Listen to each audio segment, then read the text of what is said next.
चलिए, तो मुझे आपके कमेंट्स शो नहीं हो रहे हैं, बट मैं क्लास स्टार्ट कर रहा हूँ। हाँ, मुझे भी आपके कमेंट्स शो नहीं हो रहे हैं, तो जो भी चीज़ें हैं हम लोग डिस्कस करते हैं। तो सबसे पहले तो यही कि आप लोगों की डिमांड पर हम लोग स्टार्ट करने वाले हैं MBBSC असिस्टेंट मैनेजर के बैच को। और इसमें आपको पेपर 1 और पेपर 2 दोनों जो हैं वो आपको मिलने वाले हैं, यानी कि ये जो बैच है वो पेपर 1 का भी है और पेपर 2 का है। पेपर 1 इसमें भोपाल एकेडमी की तरफ से आपके लिए सपोर्ट सिस्टम में है। बेसिकली ये पेपर पार्ट बी को ज़्यादा डेडिकेटेड बैच होने वाला है। इस बैच के क्या फीचर्स होने वाले हैं, या हम कहें कि हम इस बैच में आपको किन चीज़ों की जो ज़रूरत है वो प्रोवाइड कराने वाले हैं, और किस तरह से हम बैच को एग्ज़ाम के पहले कंप्लीट करेंगे, उन सभी बातों की हम लोग चर्चा करने वाले हैं आज। और एक चीज़ और है कि इस बैच में जब तक 12 से 15 एडमिशन नहीं होंगे, हम पूरा बैच कंप्लीट नहीं करेंगे। ये डे 1 से मैंने आप सभी से कहा था। तो लगभग इतनी संख्या तो मुझे लगती है कि हो जाएगी, 20 से 25 एडमिशन आराम से हो जाएंगे। बट वही है कि अगर 4 या 5 ही बच्चे एनरोल करेंगे तो शायद मुश्किल होगा कि हम 100 जो हमारा सिलेबस नवंबर तक कराने का है, हम उस स्थिति में पहुंच पाएंगे, क्योंकि हम लोगों ने पहले ही चर्चा की थी इसको लेकर कि सिलेबस बहुत वास्ट है और क्या है, और उसके सिलेबस के पार्ट में किस तरह से हमने लास्ट ईयर जो क्वेश्चन पेपर आया था, लास्ट टाइम जब एग्जाम हुआ था, उस क्वेश्चन पेपर को एकदम माइक्रो लेवल पर जाकर एनालिसिस किया, और हर एक क्वेश्चन की डिमांड को लेकर, या अदर स्टेट में भी अगर कोई इस तरह की वैकेंसी आती है और उसके एग्जाम पेपर के शेड्यूल या सिलेबस को हमने जब मैच किया, उसके बाद फिर हमने कंटेंट तैयार किया पूरा का पूरा, और इसी कंटेंट बेस्ड पर हमारी क्लासेस होंगी। यानी कि जो क्लासेस होगी उन कंटेंट में जो पीपीटी या पीडीएफ यूज होगी वो पूरा का पूरा नोट्स से ही होगा, और notes according to question paper design किए गए हैं। कि लास्ट टाइम जिस तरह से क्वेश्चन पेपर को डिजाइन किया गया था, क्या अप्रोच थी एग्जामिनर की, उसने क्या सोचा था, किस सोच के आधार पर, किस टॉपिक के वेटेज को लेकर देखा था, उसी आधार पर ओवरऑल 10 यूनिट्स के हम लोगों ने नोट्स जो हैं बनाए हैं। और जब आपको हम लोग चर्चा करेंगे क्लास में तो समझ में आएगा कि हम उसमें क्या क्वालिटी आपको देने वाले हैं। ठीक है, एक मिनट सर, एक बार सौम्य को फोन लगा के पूछो ना उससे कि कमेंट्स क्यों नहीं आ रहे हैं क्लास में, क्योंकि बिना उसके इंटरेक्शन होता ही नहीं क्लास में, है ना।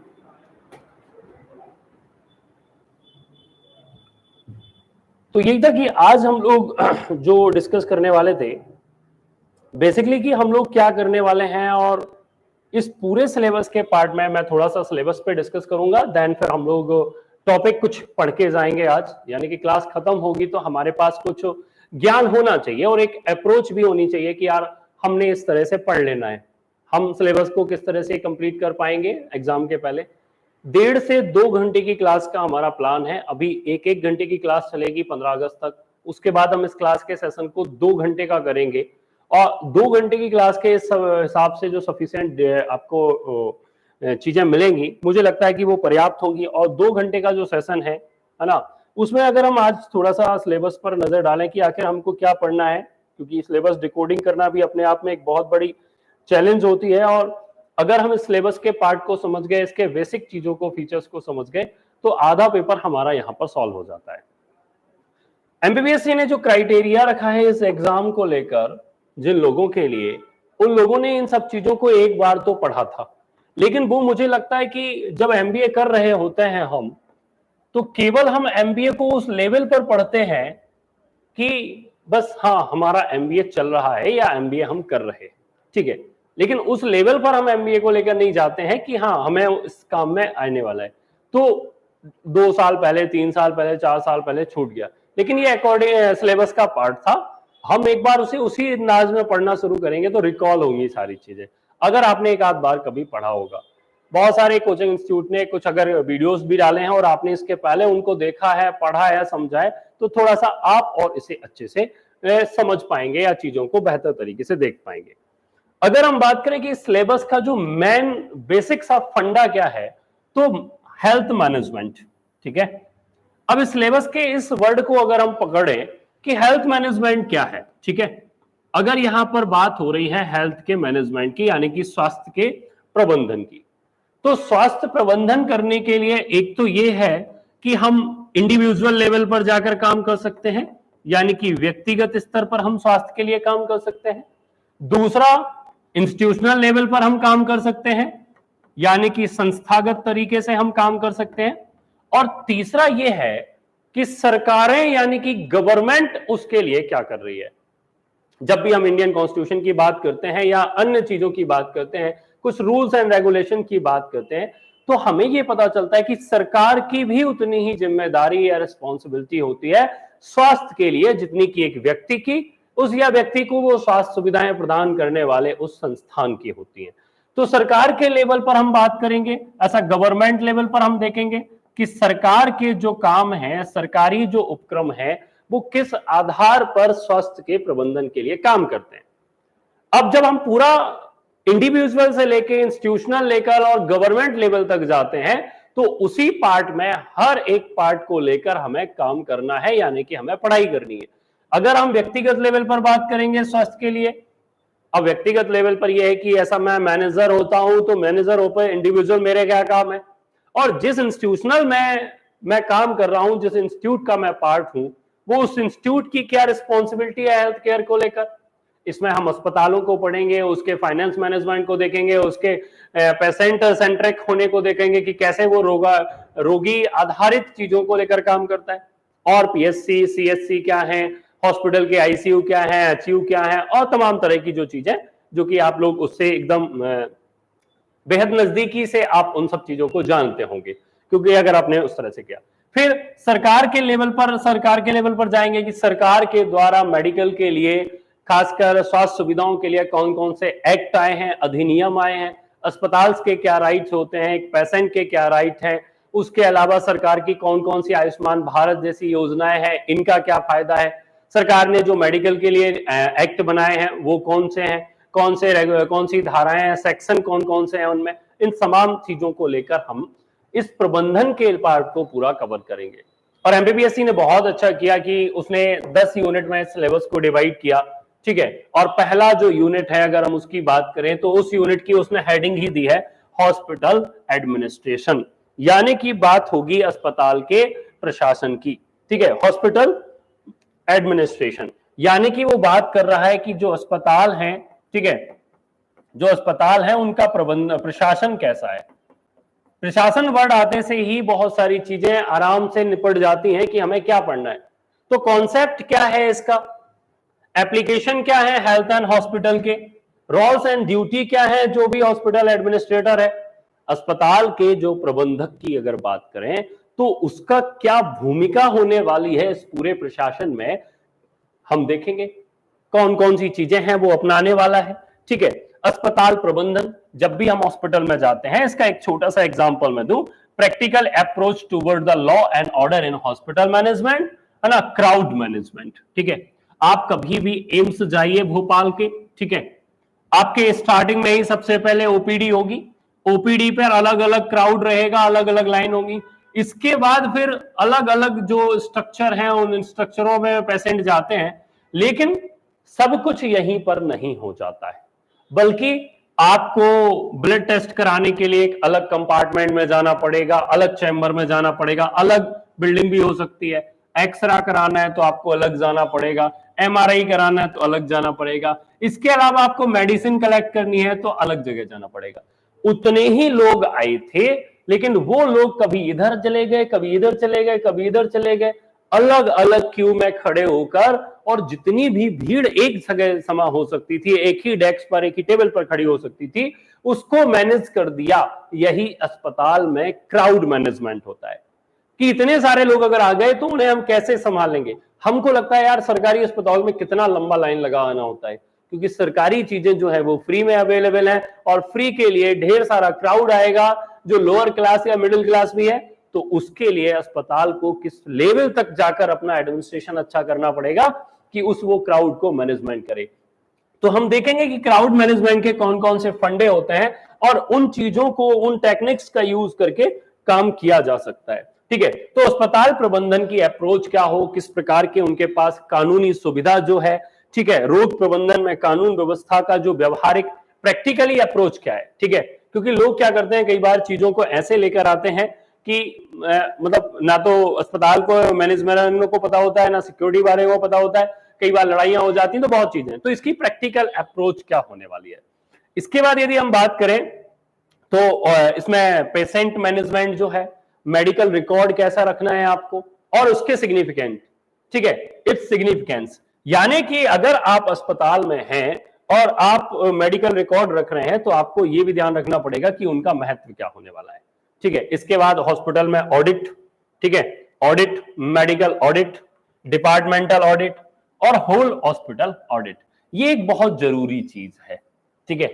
अंकेक्षण जो है, लेखा परीक्षण जो है, वो बहुत जरूरी है, अस्पताल का भी, रोगी का भी, ठीक है। इस तरह से अगर हम देखें तो मेडिकल रिकॉर्ड के साथ आपको अच्छा रखना है, क्योंकि विभाग का ऑडिट होगा, डिपार्टमेंटल, है ना, हेल्थ का ऑडिट होगा और पूरे अस्पताल का भी। फिर हम बात करते हैं क्वालिटी ऑफ हेल्थ केयर, ये एक बड़ी इंपॉर्टेंट चीज है जिसके कारण पूरे अस्पताल पर लोग एलिगेशन लगाते हैं, उन्हें आरोपी बनाने देते हैं, अस्पताल प्रबंधन की गलती के कारण हमारा पेशेंट जो था उसकी डेथ हो गई या उसकी बीमारी और बिगड़ गई। और इसी तरह से जो अस्पतालें होती हैं, जो संस्थान होते हैं, उनके बारे में एक भ्रम या उनके बारे में जो गलत बातें हैं वो प्रचारित करती जाती हैं। अफवाहों का देश है, बहुत जल्दी फैल जाती हैं। तो क्वालिटी ऑफ हेल्थ केयर कैसे, हाउ, ठीक है। तो स्वास्थ्य देखभाल में जो गुणवत्ता की बात है तो स्वास्थ्य सेवा संगठन की बात आएगी, ठीक है।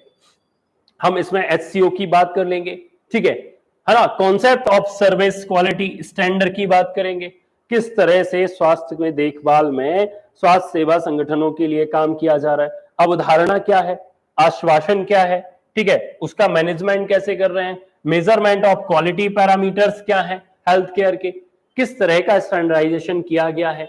तो इस यूनिट में हम इस यहां पढ़ने पड़ने हैं। दूसरा यह कि जो अस्पताल में जितनी भी गंदगी है, अस्पताल से निकलने वाला वेस्ट जो है, ठीक है, या अस्पताल में होने वाली कोई भी दुर्घटना है, हॉस्पिटल जो हैजार्ड है, ठीक है, या हॉस्पिटल में जो एक प्रकार से जो डिजास्टर हो सकता है उसको हम कैसे कम कर सकते हैं, उसका प्रबंधन क्या हो। हॉस्पिटल के किसी आईसीयू रूम में अगर ऑक्सीजन लीक हो गई या फिर कोई और घटना घट गई या फिर एकदम से आग लग गई, तो उस लेवल पर जाकर क्या प्रशासन हो, मैनेजमेंट का क्या काम हो, तो वहां के लिए हमें काम करना होगा।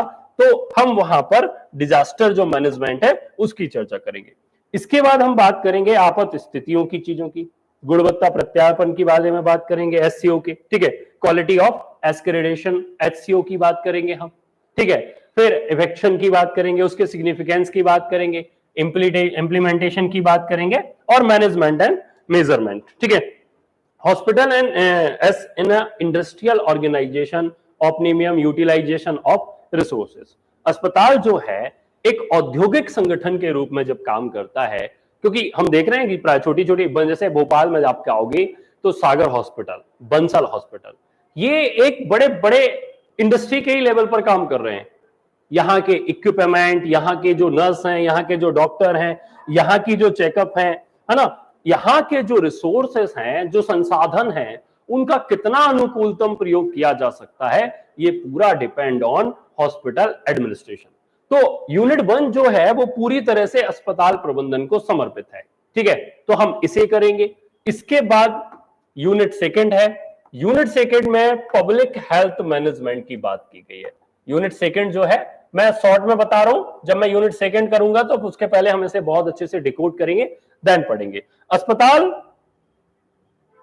प्रबंधन के बाद जन स्वास्थ्य प्रबंधन जो है वो हमारी 2nd यूनिट है, और इस 2nd यूनिट में हमको क्या पढ़ना है, हेल्थ, तो डेफिनेशन, मीनिंग, हेल्थ इंडिकेशन क्या है, उनके सिग्निफिकेंस क्या है, अनुप्रयोग क्या है, एप्लीकेशन क्या है, मैग्नीट्यूड क्या है, डिसीज बर्डन क्या है, surveillance, prevalence and incidence of disease क्या है, level of the health care है एंड देयर इंपॉर्टेंस है। यानी कि एक प्रकार से स्वास्थ्य की परिभाषाएं हैं, अर्थ संकेतक हैं, है ना, इंडिकेशन है, संकेतक जिन्हें हम कहते हैं, उनकी बात है। उसके बाद उनके महत्व या उनके अनुप्रयोग की बात है। फिर जो डिसीज है उनके भार का जो परिणाम है वो क्या होने वाला है, इसको लेकर हम लोग पढ़ेंगे।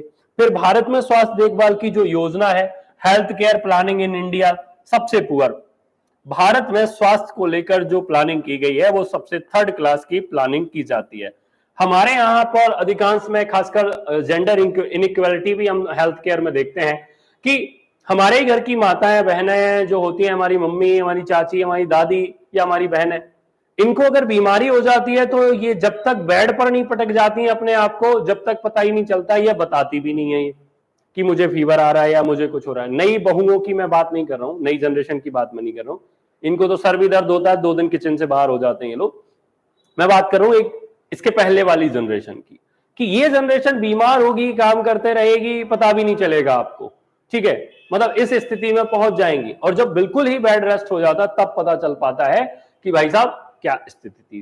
तो इस हेल्थ केयर में हम वही प्लानिंग देखेंगे कि भारत की और हमारी स्वास्थ्य को लेकर क्या एक प्रकार से देखभाल की योजना है, उसकी हिस्टोरिकल पहलू को हम देखेंगे, उसके ऐतिहासिक महत्व को देखेंगे, हिस्टोरिकल एस्पेक्ट को हम बात करेंगे। इसके अलावा हम वेरियस कमेटी की बात करेंगे, उनके द्वारा दी गई जो नेशनल पॉलिसियां थी उनके बारे में देखेंगे। Health in a national 5 year plan, 5 साल की जो योजनाएं बनाई जाती थी राष्ट्रीय विकास परिषद और योजना आयोग के द्वारा, आजकल मोदी जी आए हैं, जब से उन्होंने 5 ईयर प्लान कैंसिल कर दिए हैं और नीति आयोग बना दिया है योजना आयोग की जगह पर। तो लेकिन उसके पहले जो 5 ईयर प्लान थे उनमें उनके लिए क्या किया गया था, yearly national and state health budgeting जो है ना, हेल्थ केयर पर, हेल्थ सर्विस पर, उसको लेकर हम बात करेंगे कि कैसे भारत में स्वास्थ्य प्रणाली और उसकी जो प्रणाली है उसको लेकर सरकार की जो तैयारियां हैं या उनका जो हेल्थ बजट है उसको लेकर। कम्युनिटी हेल्थ केयर की बात करेंगे हम, सामुदायिक स्वास्थ्य की बात करेंगे। एक अच्छी चीज होती है सामुदायिक स्वास्थ्य, ठीक है, इसमें हम नेशनल हेल्थ प्रोग्राम की बात करेंगे, हेल्थ केयर डिलीवरी सिस्टम की बात करेंगे कि रूरल इलाकों में क्या है और अर्बन इलाकों में क्या है, मतलब ग्रामीण की बात करेंगे हम, शहरी क्षेत्रों की बात करेंगे और इसकी उपलब्धता की बात करेंगे। पीएचसी सेंटर कहां पर है, सीएचसी सेंटर कहां पर है, और सरकारी हॉस्पिटल है तो उसमें आईसीयू है कि नहीं, उसमें सोनोग्राफी की व्यवस्था है कि नहीं, मतलब हेल्थ केयर में सरकार ने जो बजट लगाया और उस बजट के बाद क्या मुनाफे और किस स्थिति में हेल्थ को फायदा पहुंचाए। राष्ट्रीय स्वास्थ्य मिशन, आयुष्मान भारत, ठीक है, और अदर नेशनल स्कीम, जितनी भी सरकार की योजनाएं हैं हेल्थ को लेकर, वो सब हम जन स्वास्थ्य को लेकर, मतलब व्यक्ति, एक प्रकार से कहें कि हम जो हमारा इंडिविजुअल आइडेंटिटी है, जन सामान्य, उसको लेकर सरकार के द्वारा क्या क्या प्लान किए जा रहे हैं, उनकी योजनाएं क्या हैं, इसको हम देखेंगे। तो इसमें हम प्राइवेट पार्टनरशिप की भी बात करेंगे, हम ट्रिपल पी की बात करेंगे, पब्लिक प्राइवेट पार्टनरशिप, उसका क्या योगदान है, निजी क्षेत्र का क्या काम है, फिर एनजीओ क्या कर रहे हैं बहुत सारे, इनके द्वारा दिए जा रहे उपचारों को लेकर हम चर्चा करेंगे। तीसरी यूनिट है management information system and supply chain, यानी कि तीसरी जो हमारी यूनिट है वो सूचना प्रबंधन प्रणाली एवं आपूर्ति श्रृंखला की बात करती है। ये पूरा का पूरा जो सिस्टम है जहां पर हम मेडिकल केयर को लेकर जो इंफॉर्मेशन कलेक्शन कर रहे हैं, जैसे अभी आभा ऐप के बारे में सुना होगा, ठीक है, सूचना रख रहा है वो, है ना, आप जब जाते हो तो आप रजिस्टर्ड आईडी बनाते हो, उस आईडी के बाद क्यूआर कोड से जनरेट से टोकन होता है, टोकन के बाद आप हॉस्पिटल में जाते हो, फिर आपका नंबर होता है। ऐसी तरह से प्राइवेट हॉस्पिटलों में भी आपकी एक आईडी बनती है और उस आईडी के बाद जो भी आपकी हिस्ट्री होती है उस आईडी पे उस हॉस्पिटल के पास तो होती ही होती है मेडिकल हिस्ट्री को लेकर। तो जैसे ही आप 2 साल बाद 3 साल बाद भी जाते हो, अपना नंबर बताते हो, वो नाम डालते हो, पूरा आपका जो चिट्टा कट्टा है वो निकल के आ जाता है कि आपके साथ क्या हुआ था। तो उसी तरह से हम डेटाबेस और स्वास्थ्य की बात करेंगे, यानी कि जो डेटाबेस है वो हेल्थ इंफॉर्मेशन को कैसे कलेक्ट कर रहा है, और इसी में डेटाबेस मैनेजमेंट क्या है। किसी तरह से आप किसी एक व्यक्ति के बारे में, उसकी हेल्थ के लेकर, उसकी बीपी को लेकर, शुगर को लेकर, इलेक्ट्रोल बैलेंस को लेकर, उसकी डाइट को लेकर, उसके सोडियम पोटेशियम के कमी और बढ़ी को लेकर, मतलब हर एक चीज लिख के लेवल पर आप जाकर जो काम कर रहे हो, और उसके बाद जो एनालिसिस होती है, ठीक है, रिलेशनल डेटाबेस मैनेजमेंट क्या है, इसको लेकर हम बात करेंगे। System analysis and system designing की हम बात करेंगे। IT based decision making in health care, आजकल नई नई चीजें आ रही हैं, एआई भी आने लगी है, उस आधार पर आईटी बेस्ड डिसीजन मेकिंग की हम लोग चर्चा करने वाले हैं। फिर हम स्टैटिक की बात करेंगे, हम स्वास्थ्य सुविधाओं में जो जितनी भी स्वास्थ्य सुविधाएं हैं उनमें जो गणितीय मॉडल यूज किए जा रहे हैं, ईओक्यू मॉडल या रिलेटेड मैथमेटिकल जो मॉडल है उनकी क्या स्थिति है ना, इनके माध्यम से हम कैसे गणितीय गणनाओं के माध्यम से हम पूरे डेटा को विधिवत कर सकते हैं, तो हम ये देखेंगे। इसके बाद कोल्ड चेन की विशेषताएं, ठीक है, वेयर हाउसिंग को लेकर बहुत सारे इंजेक्शन, बहुत सारी जो सिरप आती हैं, वो एक प्रकार से वो है कि अगर आपने उनको ठंडे स्थानों पर नहीं रखा, तो अगर आपने फ्रीज में नहीं रखा तो खराब हो जाने नहीं है।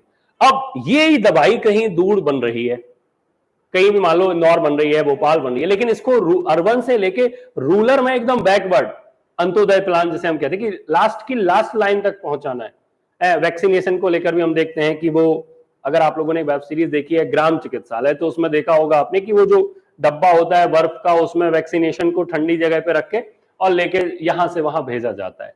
ठीक है, इतना बड़ा एक वो जो पैकेट आता है, उस पैकेट में लेके वो जाते हैं। तो ये क्या है, तो इसी तरह से कोल्ड चेन जो है हमारी, है ना, सर्विस के लिए, क्योंकि मैनेजमेंट तो यही है कोल्ड चेन, और उसके सिग्निफिकेंस देखने हमें वेयर हाउसिंग की बात करनी है। बहुत सारी मेडिसिन हैं जो उनको ऐसे स्थानों पर रखना है जहां जो हीट है ना, टेम्परेचर ऐसा ना बढ़ जाए, तो उनकी महत्वता क्या है, वो पूरा का पूरा management information and system and supply chain unit 3 में पढ़ेंगे, है ना। इसके बाद यूनिट 4 की हम बात करें तो यूनिट 4 पूरी की पूरी ऑडिटिंग, अकाउंटिंग और फाइनेंस मैनेजमेंट पर चलती है।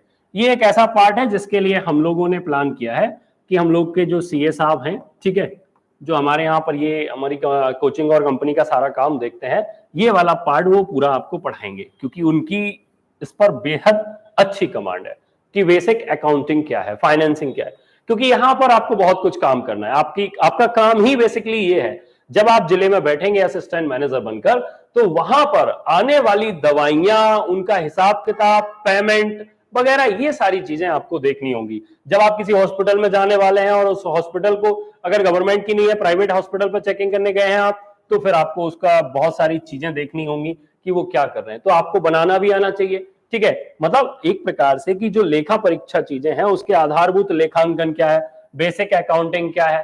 ठीक है, अगर हम अकाउंटिंग की बात करें तो जो उसके जीपीएस सिद्धांत हैं या जर्नल हैं या लेजर कैसे मेंटेन करना है आपको, फिर ट्रायल बैलेंस क्या होता है, प्रॉफिट एंड लॉस अकाउंट क्या होता है, फिर आपको बैलेंस शीट बनाना आना चाहिए, फिर बैंक रिकॉग्नाइजेशन स्टेटमेंट आना चाहिए आपको, financial analysis, rational leverage, working capital, ये सब आपको पता होना चाहिए कि भैया जो आपकी लागत कार्यशील पूंजी है उसका अनुपात क्या है। ठीक है, कैश फ्लो क्या है, ठीक है, जितना पैसा आ रहा है, जो कैश फ्लो है, फ्लो स्टेटमेंट आपको पता होना चाहिए, बीईपी पता होनी चाहिए आपको, ठीक है, टाइम वैल्यू मनी ऑफ पता होना चाहिए, और मौलिक लागत, ठीक है, जो फंडामेंटल कॉस्ट है वो उसकी मौलिक लागत कीमत जो है वो आपको पता होना चाहिए। इसके अलावा कॉस्ट बेनिफिट की हम बात करते हैं, लागत लाभ विश्लेषण की, एनालिसिस की बात करेंगे, ठीक है, कि ये क्या है, आरओआई क्या होता है। तो एक प्रकार से ये फाइनेंस वाला मैटर है, और अगर आप लोगों ने फाइनेंस से एमबीए किया है तो हो सकता है कि आपको ये बातें पता हो, अगर आपने नहीं किया तो कोई बात नहीं, ठीक है, हम लोग अच्छे से पढ़ लेंगे बहुत कम समय में, 3 से 4 दिन की क्लास में ये वाला पार्ट पूरा अच्छे से हम लोग कर सकते हैं। ठीक है, तो इसके लिए एक बेहद इंटेलिजेंट और मतलब जो दिन भर 24 घंटे इसी पे काम करते हैं, हम उससे आपको ये क्लास दिलवाने वाले हैं। ठीक है, इसके बाद है यूनिट 5 संचालन प्रबंधन, ऑपरेशनल मैनेजमेंट। ठीक है, optimisation of the resources with the mathematical model, जो भी आपके पास संसाधन है, गणितीय मॉडल के साथ उन संसाधनों का अनुप्रयोग कैसे होगा। ठीक है, जितने भी आपके पास रिसोर्स हैं उनके साथ मैथमेटिकल गेम जो खेलना है वो यहां पर। इसके अलावा हम बात करें तो रैखिक प्रोग्रामिंग, है ना, लाइनर जो प्रोग्रामिंग है उसकी हम बात करेंगे, असाइनमेंट एंड ट्रांसपोर्टेशन मॉडल, इसको हम पढ़ने वाले हैं। ठीक है, इसके अलावा हम लोग कतारबद्ध सिद्धांत, है ना, क्यूइंग थ्योरी पढ़ने वाले हैं, और ये इसीलिए होती है जिसको हम क्राउड मैनेजमेंट के लिए बात कर रहे थे, कि अगर कोई एक अच्छा एडमिनिस्ट्रेटर है, प्रशासक है, तो उसे आना चाहिए कि अगर ज्यादा संख्या में लोग आते हैं तो उन्हें किस तरह से रखा जाए, किस लेवल पर, लेयर 1, लेयर 2, लेयर 3, या फिर उसे सराउंडिंग जो भी चीजें हैं वहां पर घुमाया जाए। तो क्यू थ्योरी क्या होती है, ठीक है, जो कि कतारबद्ध सिद्धांत है। फिर प्रतिस्थापन, रिप्लेसमेंट मॉडल क्या होना चाहिए, इसको लेकर हम लोग चर्चा करेंगे। फिर शेड्यूलिंग और सिक्वेंसिंग एक्सरसाइज क्या है, इनको लेकर हम लोग चर्चा करेंगे यूनिट 5 में। तो ये थोड़ी सी मैनेजमेंट, ये प्रैक्टिकली अप्रोच के साथ यूनिट है और हम इसे प्रैक्टिकली अप्रोच से पढ़ने वाले हैं। देन फिर हम लोग बात करेंगे यूनिट 7 की। यूनिट 7 क्या कहती है, यूनिट 7 कहती है कि marketing of health care service in hospital and government SUS. ठीक है, जो स्वास्थ्य सेवाएं हैं, जो स्वास्थ्य सेवाएं, देखभाल सेवाएं हैं, उनका विपणन यानी कि मार्केटिंग। और मार्केटिंग कैसी होगी भैया इसमें, ठीक है, तो कॉन्सेप्ट ऑफ सर्विस, ठीक है, सेवा विपणन, सेवा की अवधारणा। ठीक है, अब सेवा कौन करेगा, सेवा गवर्नमेंट सेक्टर के हॉस्पिटल भी करेंगे और प्राइवेट सेक्टर के लोग भी करेंगे। इसमें विपणन यानी कि उसकी मार्केटिंग क्या होगी, service marketing mix, service marketing triangle, ठीक है। अगर हम बात करें कि सर्विस मार्केटिंग मिक्स और सर्विस मार्केटिंग त्रिभुज, है ना, ये किस प्रकार की मार्केटिंग होती है। वैसे तो हम मैन्युफैक्चरिंग और मार्केटिंग की बात करते हैं, मैन्युफैक्चरिंग, प्रोडक्शन और मार्केटिंग की बात करें, लेकिन यहां पर जब हम सर्विस मार्केटिंग ट्रायंगल की बात करेंगे तो वो क्या है उस तरह से। फिर सेवा गुणवत्ता, सर्विस क्वालिटी गैप क्या हो सकता है, ठीक है, दोनों के बीच में क्या अंतर आ सकता है, ये हमारी यूनिट 7 में आ गया है, ठीक है। फिर स्वास्थ्य अस्पताल सेवाओं का विपणन, marketing of health hospital and service and public relation, इनके बीच में क्या संबंध तैयार हो जाएगा। फिर इंटीग्रेटेड मार्केटिंग कम्युनिकेशन, ये एक बड़ा अच्छा मामला है जो आजकल व्यवहारिक बहुत ज्यादा चल रहा है, इंटीग्रेटेड मार्केटिंग कम्युनिकेशन। यानी कि जब हम बात करेंगे एकीकृत विपणन संचार व्यवस्था की, ठीक है, तो वो क्या हो सकती है। फिर स्ट्रेटेजिक कम्युनिटी की intervention of the national health programme, सरकार के द्वारा जितनी भी स्वास्थ्य सुविधाएं हैं, स्वास्थ्य के कार्यक्रम आ रहे हैं, चाहे वो आपका चाइल्ड हेल्थ केयर वाला, है ना, बच्चों का मामला आ रहा हो, NRHM आ रहा हो, NRSM आ रहा हो, ठीक है, इस तरह के कैंसर को लेकर, कैंसर से बचने के उपाय आ रहे हो, या फिर और भी सारी चीजें, सिकल सेल एनीमिया के जो उत्पीड़न, जो उन्मूलन है उसको लेकर काम आ रहा हो कि हम इन्हें दूर भगा देंगे, तो ये सारी 8th यूनिट जो है वो थोड़ी सबसे बड़ी है, हॉस्पिटल प्लानिंग, ठीक है। अगर हॉस्पिटल प्लानिंग आपने पढ़ ली, ये मान के चलिएगा, तो हॉस्पिटल की बेसिक से लेकर, ठीक है, बेसिक से लेकर, ठीक है। अब आज से 3 साल पहले जब हमने हॉस्पिटल शुरू किया बड़े भाई साहब ने, ठीक है, छोटे से लेवल पर शुरू किया था, लेकिन हम लोग बहुत डर रहे थे कि कैसे करेंगे, क्या करेंगे। जब ये सिलेबस आया और फिर मुझे ये पढ़ने को मौका मिला, जब नोट्स बना रहे थे हम लोग और बहुत सारी चीजें निकाल रहे थे उन सब चीजों से, तब मुझे याद आया कि यार पहले हॉस्पिटल खोलने से पहले ये पढ़ना चाहिए था, ठीक है। हमें पूरा का पूरा, मतलब एक प्रकार से अगर हम ये पढ़ लेते तो हम शायद बहुत कम समय में बहुत अच्छी चीजें कर लेते। एसओपी, ठीक है, एसओपी क्या है, कॉन्सेप्ट बिल्डिंग क्या है, हॉस्पिटल प्लानिंग क्या है, ठीक है, हमें किस तरह से प्लानिंग करनी है, फैसिलिटीज स्टडी, ठीक है, योजना, व्यवहारिक अध्ययन, स्थल का चयन एक बहुत बड़ी बात होती है, सिलेक्शन ऑफ साइट, आप हॉस्पिटल को कहां ओपन कर रहे हैं, ये एक बहुत महत्वपूर्ण बात हो जाती है, ठीक है, सिलेक्शन ऑफ साइट्स, ठीक है, हॉस्पिटल के लिए। फिर फाइनेंशियल प्लानिंग ऑफ हॉस्पिटल, आपके पास पैसा कितना है, ये भी बड़ा इंपॉर्टेंट है।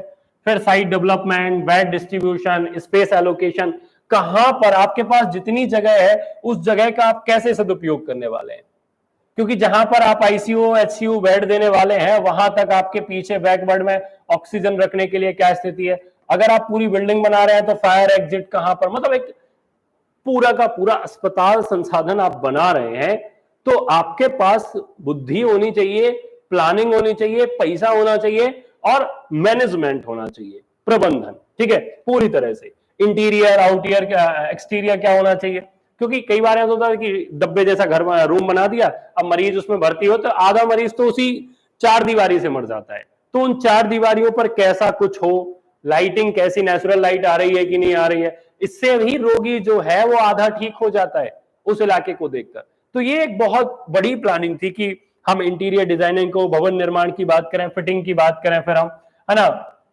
तो ये पूरा का पूरा एक प्रकार से जो प्लान है वो हॉस्पिटल के बिल्डिंग से लेकर उसको खड़ा करने तक था।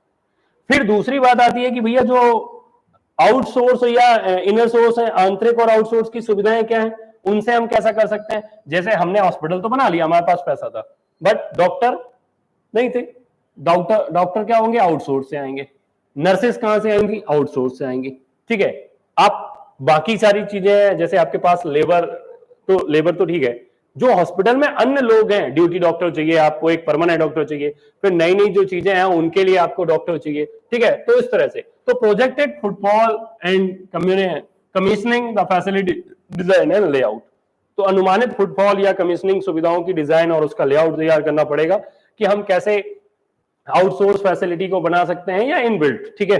फिर planning of clinical and para clinical service, ठीक है, इसके लिए भी प्लान करना है आपको।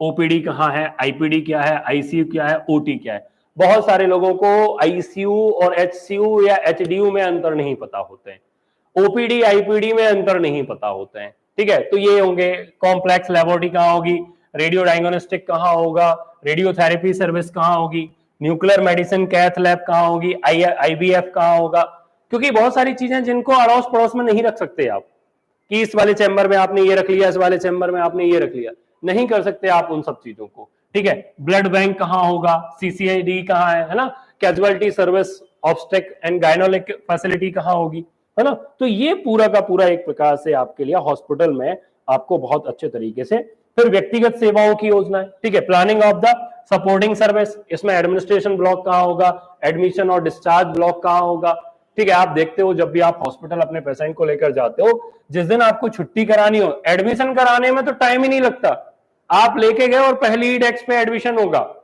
इंफॉर्मेशन जो डेस्क होगी उसके बाद ही एडमिशन सेल हो जाएगी, उसी के बाजू में अकाउंट हो जाएगा।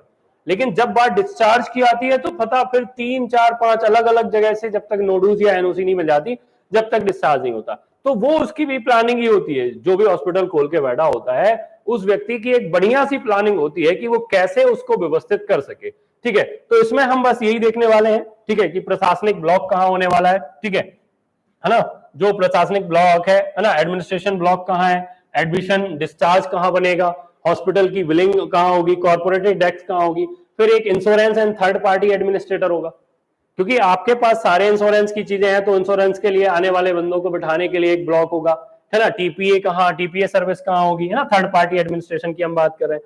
फिर फार्मेसी एंड मेडिकल स्टोर, सबसे बड़ी जान मेडिकल हॉस्पिटल की, ठीक है, कहाँ मिलेगा आपको, ठीक है, ये होना चाहिए, हर हॉस्पिटल में होना चाहिए। अब कुछ लोग कहते हैं कि नहीं हम बाहर से मंगा लेंगे, कुछ लोग कहते हैं कि नहीं भैया ये तो बहुत जरूरी और बहुत अनिवार्य चीज है, तो ये तो हॉस्पिटल में ही होनी चाहिए, फार्मेसी यानी कि मेडिकल स्टोर। फिर मेडिकल गैस सिस्टम, है ना, डाइटरी सर्विस, कैफेटेरिया, लॉन्ड्री और लेगून, ये सब आपके इस प्रबंधन का पार्ट होंगे। और कहां होगा, कहां नहीं होना चाहिए, कौन कौन सी चीजों की सुविधाएं वहां पर होनी चाहिए, और अस्पताल के लिए उनका महत्व क्या है, ठीक है। तो ये सारी चीजें हम लोग देखते हैं, क्योंकि हम लोग भाई मिडिल क्लास के लोग हैं, हम लोग अस्पताल जाते हैं। मुझे ये बात बहुत अजीब सी लगती है, हम अपने मरीज को देखने के लिए हॉस्पिटल पहुंचते हैं, ठीक है, और मिडिल क्लास में अधिकांश फैमिलियां यही करती हैं कि जब हम अस्पताल जाते हैं तो हम फल की एक टोकरी लेके जाते हैं इसके पास बिस्तर पर रखने के लिए, फिर ये अस्पताल में लेटा लेटा फल खा रहा होता है। फिर देखने जाने वाले जितने भी लोग हैं, 3 4 5 10 भी हो जाते हैं कई बार, ये सारे लोग पहले इससे मिलते हैं बारी बारी से, फिर बाहर आते हैं, हॉस्पिटल के बाहर लगी दुकान पर ये लोग समोसा और कचौड़ी खाते हैं, ठीक है, ये लोग समोसा और कचौड़ी खाते हैं बाहर की दुकान पर खड़े खड़े। फिर जब ये बीमार होते हैं इसी समोसा कचौड़ी को खाने के बाद, तो फिर जब तक ये आदमी ठीक हो जाता है तो फल की टोकरी लेके ये भी आ जाता है। मतलब हम लोग ऐसे समय पर फल खाते हैं, और जिससे मिलने जाते हैं उसे हम फल देते हैं, और हम बाहर आके समोसा और कचौड़ी खाते हैं। और अस्पताल के बाजू में लगी हुई जो दुकानें हैं जिनके यहाँ पर गंदगी है या वो उस तरह की चीजों को कंट्रोल नहीं कर पा रही हैं, उन पर हम भोजन कर रहे होते हैं या उस गंदगी के साथ में हम काम कर रहे होते हैं, ठीक है।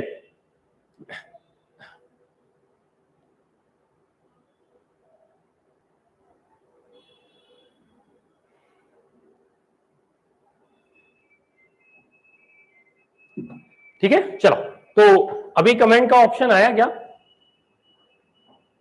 कमेंट का ऑप्शन आया क्या? इसके बाद फिर फायर सेफ्टी को लेकर बड़ा काम है ना, कि सिक्योरिटी ऑफ फायर फाइटिंग, है ना, HVAC, फिर इन्फ्लुएंस ट्रीटमेंट प्लांट, है ना, बहुत सारी चीजें जो अस्पताल की और जुड़ी रहती हैं, उन सबको हम देखेंगे। इसके बाद है यूनिट 9 हमारी, ठीक है। इसके बाद जो है अस्पताल प्रबंधन के लिए विधिक ढांचा, हॉस्पिटल मैनेजमेंट के लिए लीगल फ्रेमवर्क, ठीक है। इतने सारे काम हैं अस्पताल को शुरू करने से लेके अस्पताल को चलाने तक, और चलाने के बाद यदि किसी पेशेंट के साथ कुछ हो जाता है तो इतने सारे लीगल कंप्लायंस और सब चीजें हैं। तो वही है कि legal framework for the hospital, HCU, ठीक है। एचसीयू के लिए जो कानूनी ढांचा है, ठीक है, इसके बाद मेडिकल लॉ है, मेडिकल एथिक्स भी कहते हैं, है ना, कोड ऑफ कंडक्ट है, ठीक है, कोड ऑफ कंडक्ट है। जो लोग किसी अपने परिजन को लेकर अस्पताल गए हैं और उन्होंने अस्पताल में ऑपरेशन होने से पहले उनसे दस्तखत करवाए गए हैं, खाली पेजों पर या कुछ लिखा है, कहा कि पढ़ लो, हमारी कोई जिम्मेदारी नहीं है डॉक्टर की। एक मरीज के क्या राइट्स होते हैं, सारे इन कानूनों में हम लोग पढ़ने वाले हैं, ठीक है, सरकार के। स्पेशली फॉर मध्य प्रदेश सरकार ने जो एक्ट जारी किया था, ठीक है ना, तो उसे भी हम पढ़ेंगे 2008 वाले को, है ना, MP doctors and association medical care people के लिए, ठीक है, मध्य प्रदेश के चिकित्सक और चिकित्सा सेवा से जुड़े हुए व्यक्तियों के लिए, ठीक है, उनकी सुरक्षा के लिए 2008 में एक अधिनियम आया था, ठीक है, कि आप डॉक्टर के साथ बदतमीजी नहीं कर सकते, हॉस्पिटल में तोड़फोड़ नहीं कर सकते, और भी तमाम तरह की चीजें। तो ये हम एक्ट पढ़ेंगे। फिर लीगल लाइबिलिटीज फॉर हॉस्पिटल्स, अस्पतालों के विधिक दायित्व क्या है ना, पीपीएनडीटी एक्ट जो है इसको हम पढ़ने वाले हैं, एमटीपी एक्ट को पढ़ने वाले हैं, basic of drug and cosmetic act जो है, क्योंकि आप हर ड्रग को ऐसे ही किसी भी व्यक्ति को नहीं दे सकते। जैसे एक नॉर्मल हम ऑप्शन देखें कि आजकल बहुत सारे लोगों को डिप्रेशन है या बहुत सारे लोगों को नींद नहीं आती है, तो ऐसा नहीं है कि नींद नहीं आ रही है तो पढ़ ही रहे होंगे या नींद नहीं आ रही, हो सकता है मोबाइल चलाते रहते हो रात भर, रील्स या और सब देखते रहते हो। नींद नहीं आने पर बहुत सारे लोगों को ऐसी मेडिसिन दी जाती हैं जिससे उनको नींद आती है। अब नींद की जो गोली है उस ड्रग का यूज हर व्यक्ति के लिए नहीं होता है, तो जब तक किसी डॉक्टर के पर्चे पर लिखकर नहीं दिया जाएगा और वो भी ऑथेंटिकेशन के साथ, तब तक मेडिकल स्टोर वाला ऐसे ही किसी व्यक्ति को ये दवाइयां नहीं दे सकता। बहुत सारी खांसी की दवाइयां जो कि आजकल ऐसे ड्रग्स के रूप में यूज हो रही हैं, नशे के रूप में यूज हो रही हैं, तो उन दवाइयों को भी मेडिकल स्टोर वाले बिना पर्चे या प्रिस्क्रिप्शन के नहीं दे सकते हैं। तो इसी तरह के कुछ एक्ट्स आते हैं कि कौन से दे सकते हैं। कुछ कॉस्मेटिक्स इस तरह के होते हैं कि कौन से, अगर बीपी शुगर है तो कौन सी देना है, कौन सी नहीं देना है, अगर आपने वहां दे दिया तो गड़बड़ हो जानी है, ठीक है। फिर ऑर्गन ट्रांसप्लांटेशन एक्ट, ठीक है, किस व्यक्ति का ट्रांसप्लांट कर सकते हैं, किसका नहीं कर सकते हैं, कौन कौन से पैरामीटर्स होते हैं जिनको देखकर, जो मानक होते हैं उनको देखकर ये डिसीजन लिया जा सकते हैं, है ना। इसके अलावा provision of the for radiation control and VMW, ठीक है, ये आपको देखना है यहां पर, ठीक है। इसके अलावा सब परीक्षण की बात आएगी, ऑटोप्सी आएगी, ठीक है, और ये भी एक बड़ा खतरनाक है, कौन कर सकता है, किस लेवल का डॉक्टर जो है ऑटोप्सी करेगा, कब करेगा, कितने टाइम से कितने टाइम तक, क्योंकि एक बड़े महत्वपूर्ण है सबका परीक्षण अस्पताल को लेकर, उसके मरने के समय को लेकर। अगर कोई मर्डर हुआ है या अस्पताल में ही मर गया है, कितने बजे मरा, किस वजह से मरा, दवा खाकर मरा, जहर खाकर मरा, या किसी की चोट से मरा, तो किस टाइमिंग पर मरा। ऑटोप्सी जो है, जो सबका परीक्षण है, जिसे हम लोग सामान्य भाषा में पोस्टमार्टम के रूप से जानते हैं, उसको लेकर, ठीक है। इसके अलावा फिर एपिडेमिक जो डिसीज एक्ट हैं उनको लेकर हमें पढ़ना है, ठीक है। तो ये हमें पढ़ना है, महामारी वगैरह जो आ रहे हैं ना, जैसे अभी कोरोना आया था, तो उस समय क्या चीजें होनी चाहिए, क्या नहीं होनी चाहिए, अस्पतालों के लिए क्या नियम होने चाहिए, जनता के लिए क्या नियम होने चाहिए, इन सब बातों को। Legal provision related for to HR, ठीक है, इसको लेकर हमें पढ़ना है। ईएसआई के विधिक प्रावधान हमें पढ़ना है, ईआर इशू फॉर ईएसआई, ठीक है। फिर क्रिमिनल सिविल लॉ, है ना, up to artificial initiation of the surgery, ठीक है, सरोगेसी को लेकर, कृत्रिम गर्भाधान और सरोगेसी के नियम। आप लोगों को अच्छे से याद होगा, या पता नहीं आपने मूवी देखी है नहीं, एक मम्मी करके मूवी आई थी, मम्मी, है ना, मनोज वाजपेयी नहीं, त्रिपाठी की, पंकज त्रिपाठी की, ठीक है, मिमी करके थी, है ना, सरोगेसी को लेकर थी, है ना, किराए की कोख को लेकर, किस व्यक्ति को इस तरह से किसी की कोख में बच्चे पैदा किए जा सकते हैं, नहीं किए जा सकते हैं, लीगल है, इलीगल है, तो सरोगेसी एक्ट को लेकर, ठीक है, इसको लेकर हम बात करेंगे। कृत्रिम गर्भाधान को, आईवीएफ जो आजकल बहुत चल रहा है, बहुत सारे लोग जो हैं, है ना, कृत्रिम तरीके से गर्भाधान करा रहे, तो उसकी भी क्या क्या कंडीशन है, उनको लेकर सरकार कितनी रिजिड है, कितनी लिबरल है, इस बात को लेकर हमें इस यूनिट में पढ़ना होगा। और ये पूरा मजेदार होगा ना, ये जो एक्ट वाला जितना मामला है, ये आपको सीएम पटेल सर पढ़ाएंगे, जो कानून के, संविधान के विशेषज्ञ के रूप में जाने जाते हैं। तो एक्ट को लेकर, उनकी लीगल टर्मिनोलॉजी को लेकर बड़े आसान तरीके से सर आपको ये पढ़ाने वाले, ठीक है। इसके बाद आएगी 10वीं यूनिट, ठीक है, जो इस सिलेबस का आखिरी पार्ट है ना, और ये बड़ी महत्वपूर्ण यूनिट है, क्योंकि यहां से मान के चलिएगा ये यूनिट पूरी की पूरी, ठीक है, मैं फिर से बता दे रहा हूं, इस यूनिट से डबल क्वेश्चन आने वाले हैं। जहां आप पेपर वन में जो आपकी यूनिट 4 है, ठीक है, यूनिट 5 है सॉरी, जिसमें आपको करंट अफेयर देखना है इंटरनेशनल लेवल का, नेशनल लेवल का और स्टेट लेवल का। और ये करंट अफेयर जो आएगा इस वाले पेपर में हेल्थ सेक्टर को लेकर ज्यादा आएगा। और इस यूनिट का डिजाइन ही है कंटेम्पररी इशू, ठीक है, समकालीन मुद्दे, समसामयिक मुद्दे जो वर्तमान में चल रहे हैं। अब वर्तमान में क्या चल रहा है भाई? तो वर्तमान में क्या चल रहा है? हेल्थ इंश्योरेंस, IRDA, ठीक है, आयुष्मान योजना सरकार की, ठीक है। फिर हम बात करें तो CGHS, ठीक है, जहां पर बहुत सारे लोगों को हॉस्पिटल में भर्ती होने के बाद सरकार की जो गवर्नमेंट की, केंद्र सरकार की जो पॉलिसियां हैं उसके द्वारा उनको मिलती हैं सारी चीजें। फिर रेलवे के हॉस्पिटल्स, रेलवे की सुविधाओं को लेकर ग्रीन हॉस्पिटल कॉन्सेप्ट क्या आया है, एनर्जी एफिशिएंसी इन हॉस्पिटल, कैसे हम रोकथाम कर सकते हैं ऊर्जा के बचत को लेकर, ठीक है। फिर इसी तरह से टेलीमेडिसिन, ये नई कॉन्सेप्ट आया आजकल टेलीमेडिसिन। और इस ऑप्टिमियम ऑफ एथिकल यूटिलाइजेशन, उसका जो एक नैतिक उपयोग है इस संसाधनों का, टेलीमेडिसिन का, ये क्या है। तो इसको लेकर ये समसामयिक मुद्दे हैं जिन पर क्वेश्चन बनने ही बनने हैं, ठीक है। आयुष्मान योजना पर क्वेश्चन आने ही आने हैं, इन हेल्थ इंश्योरेंस पर क्वेश्चन आने ही आने हैं, robotics and laser in hospital question आने ही आने हैं। किस तरह से रोबोटिक्स ने बहुत आसान तरीके से हॉस्पिटल में ऑपरेशन करना शुरू कर दिया है, ठीक है।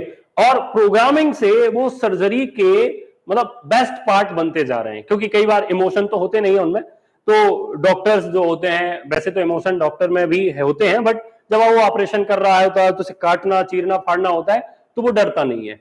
या फिर कुछ ऐसी चीजें होती हैं कि लास्ट टाइम पर थोड़ा भी अगर वो आगे पीछे हुआ तो चीजें गड़बड़, वहां रोबोटिक्स इन सब चीजों में पीछे हट जाता है, ठीक है। इसके बाद रिहेबिलिटेशन जो सेशन सर्विसेज हैं पुनर्वास को लेकर, कोई दारू पी रहा है, कोई गांजा पी रहा है, नशा कर रहा है, अब उसे जब स्वास्थ्य सुविधाएं प्रदान करने के बाद उसका जो पुनर्वास है, उसे फिर से जो ठीक करके उसी अवस्था में रखना है, इसको लेकर क्या प्रबंधन होने चाहिए, सरकार की क्या योजना है। कोई हल्का सा दिमाग से वीक है, जिसे हम लोग अमूमन पागल कह देते हैं, वो पागल नहीं है, बल्कि उसके ब्रेन में कुछ चीजें ऐसी हैं जिनको वो समझ नहीं पा रहा है, ठीक है। तो ऐसे लोगों के पुनर्वास की क्या योजना होनी चाहिए, या जितने भी हॉस्पिटल से पेशेंट निकल के जा रहे हैं, ठीक है, उनका दोबारा से उनकी स्थिति क्या होनी चाहिए जिससे दोबारा उन्हें हॉस्पिटल में ना आना पड़े ट्रीटमेंट के बाद। तो जो एक बैकअप होता है उसके साथ में फिर बात आती है कैंप हॉस्पिटल्स की। और कैंप हॉस्पिटल मतलब शिविर। आपने देखा होगा सरकार बार बार कहीं पर आंखों की चेकअप के लिए शिविर लगाती है, कभी दांतों के चेकअप को लेकर शिविर लगाती है, कहीं पर एक साथ बहुत सारी बीमारियों के लिए शिविर लगा देती है सरकार। तो ये क्यों लगाए जा रहे हैं? क्योंकि एक पर्टिकुलर इलाके में उस चीज की चेकअप हो जाती है, उससे अंदाजा लग जाता है कि यहाँ पर किस तरह के मिनरल्स, खनिज या उन सब चीजों की, संसाधनों की उपलब्धता है, या लोगों को समझ है। और लोगों को समझ नहीं है तो उन्हें उस ट्रीटमेंट तक पहुंचाने का काम किया जा सके ट्रायल्स को लेकर। तो ये एक प्रकार से 10 यूनिट होने वाली है हमारी, और हम बढ़िया आराम से हर यूनिट को पढ़ेंगे। हमारा ये प्लान है इस पूरे सिलेबस में कि हम पार्ट 1 जिसके 50 क्वेश्चन आने वाले हैं, ठीक है, इसको पूरा आपको अच्छे से करा देंगे, ठीक है। 50 क्वेश्चन जो MPGK के आने वाले हैं, ठीक है। 3 नंबर का एक क्वेश्चन होगा और माइनस मार्किंग होगी, तो 150 का यहाँ स्कोर करना है हमें, ठीक है। तो हम इतना अच्छा पढ़ेंगे कि यहाँ पर आप 40 से 45 क्वेश्चन सही करके आओ, ठीक है, ये हमारी प्लानिंग है।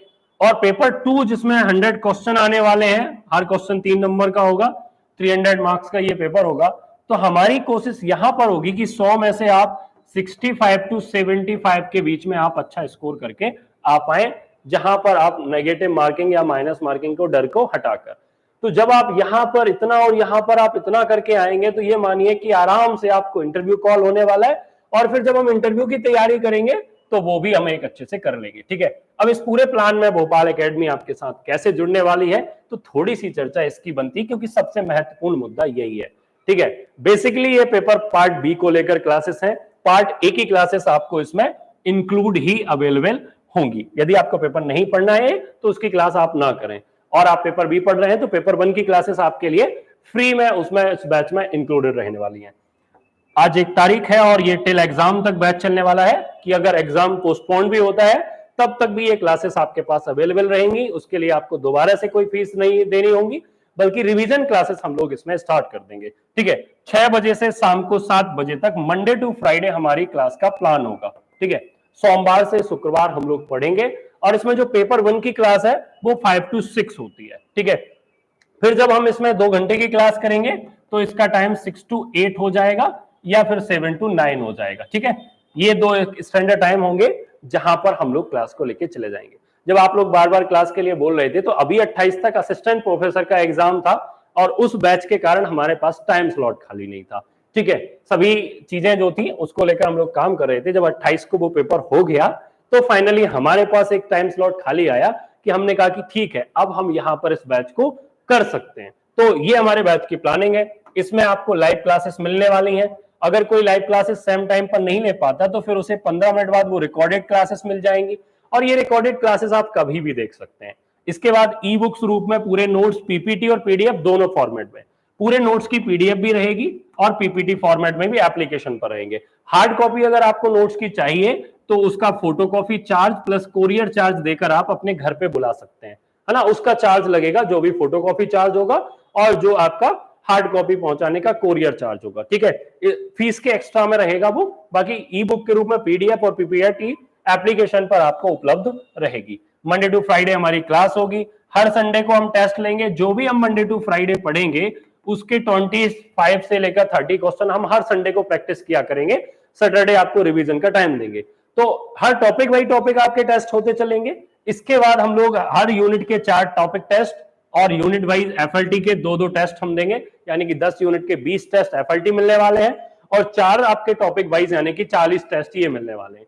वैसे ही लगभग 10,000 पूरे टोटल क्वेश्चन हो जाने हैं जब तक हम लोग ये कोर्स को कंप्लीट करेंगे। तो 10,000 एमसीक्यू पर्याप्त होंगे 100 क्वेश्चन में से 40 से जो 55-60 क्वेश्चन है सीधे सीधे आ जाने के लिए।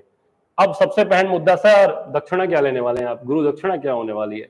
ठीक है, तो भैया इस बैच की फीस हम लोगों ने रखी है 10,500 पर अभी रक्षाबंधन तक, यानी कि 15 अगस्त तक, 9 अगस्त तक। ठीक है, रक्षाबंधन तक इस फीस को 8,000 रखा गया है। ठीक है, ये बहुत कम फीस है, कोई डिस्काउंट नहीं है इस फीस में, यानी कि डिस्काउंटेबल फीस है ये। ठीक है, और इस फीस को इतना इसलिए लिया गया कि बहुत मेहनत लगी है नोट्स को बनाने में और उसी तरह की उसी क्वालिटी के साथ आपको क्लासेस मिलेंगी। ठीक है, तो 8,000 रुपए इसकी फीस है। ठीक है, पार्ट बी की क्लासेस की फीस है ये। ठीक है, जिसमें पार्ट ए आपको इंक्लूडेड मिलने वाला है। ठीक है, कुछ क्लासेस रिकॉर्डेड है, कुछ तो पेपर 1 जो है उसकी क्लासेस आपको इसमें फ्री मिलने वाली है। बैच को लेकर, ज्वाइन करने को लेकर अगर कोई दिक्कत आती है तो जो नंबर दिया है 9111444980, डिस्क्रिप्शन बॉक्स में भी ये नंबर रहेगा, उसके नीचे लिंक भी रहेगी, आप वहां से एप्लीकेशन डाउनलोड कर सकते हैं। ठीक है, भोपाल एकेडमी का आप एप्लीकेशन डाउनलोड कर लीजिए गूगल प्ले एप्लीकेशन से।